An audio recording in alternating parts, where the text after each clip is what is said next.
What is up, guys? Welcome to another Machine Guru tutorial. My name is Anthony, and today we'll be talking about VST integration into the Maschine software and how to control it through the Maschine hardware.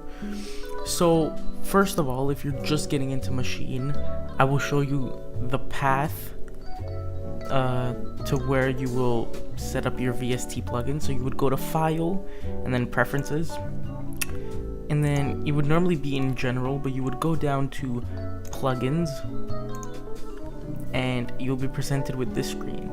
Now, my VST plugins are in their own standalone folder in my external hard drive, but you would have to click on Add and find your VST plugins. If it's in multiple folders, you would have to include all of them. You would find it, then click OK, and then it will pop up here, and then you will click Rescan. Now when you rescan, it will find all the DLL files and all the plugin files and slowly account for all of them up until it reaches the end of the folder, and then it will import them all into the Maschine software.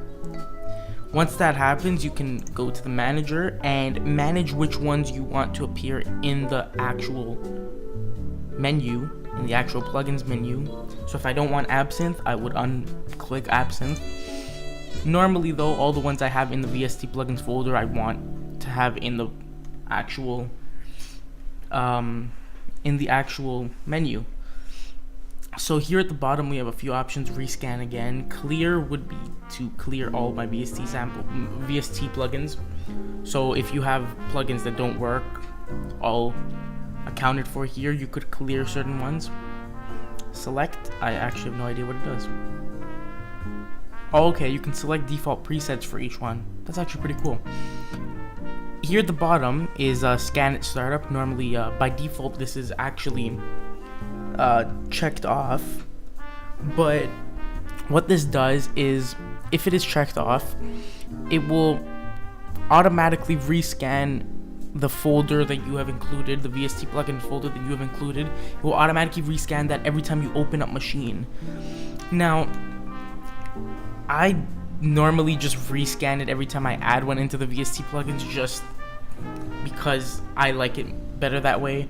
So I've unchecked this, and by unchecking this, since it skips the scan at the startup, Maschine opens up a lot quicker.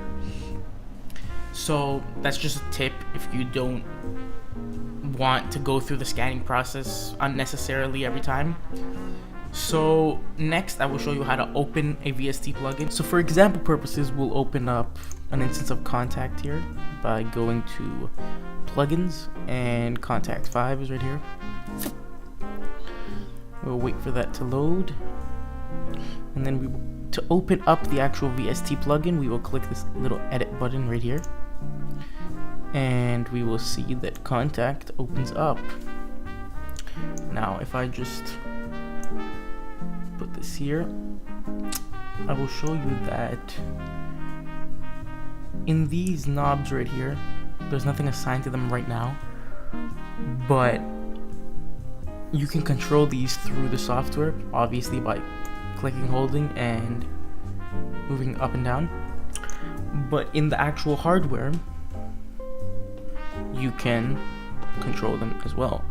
So for more fine-tuned changes to a VST plugin's parameters, since a mouse is not as accurate, you can actually go in and slowly bring it down, or you can hold shift and bring it down even slower for more precise movements. So hopefully for anyone that wanted to connect their VSTs into Maschine, this video was helpful. For those who already knew, then I guess I gave you that tip about scan at startup. But really no, if this didn't help you, then hopefully my next videos will, because I'll be going more in depth about the actual processing of Maschine and everything that happens when you hit pads or turn knobs, and a lot of other things. So just stay tuned, I guess. Thanks for watching, guys. See you in the next video.